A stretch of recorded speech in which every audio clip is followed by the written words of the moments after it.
The pilot on trial for the deaths of 11 people during a crash at the Shoreham Airshow in 2015 has rejected claims that he had a cavalier attitude to flying. Giving evidence at the Old Bailey, Andrew Hill said he took a disciplined and structured approach to flying. He denies 11 counts of manslaughter by gross negligence. As our correspondent Daniela Ralph reports now. Andrew Hill has not spoken publicly since the crash in August 2015. But today he began to give his version of events. On a perfect summer's day, he'd been at the controls of this vintage jet fighter at the Shoreham Airshow. But during a loop manoeuvre, the prosecution say he was too low and too slow, with devastating consequences.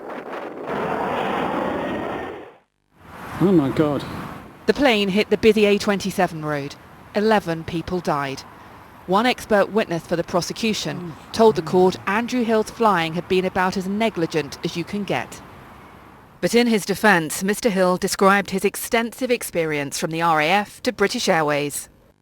His barrister, Karim Khalil QC, asked him, "It's been suggested by the Crown you were in some way a cavalier or thrill-seeking pilot.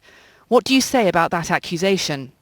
Andrew Hill replied, "I would say I was probably one of the least people that applied to. I believe I took a very structured, disciplined approach." Asked by his barrister about Shoreham's catastrophic end, Andrew Hill spoke about his attitude to risk.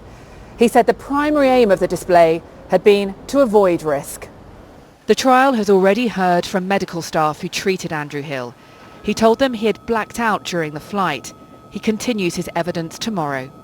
Daniela Ralph, BBC News, the Old Bailey.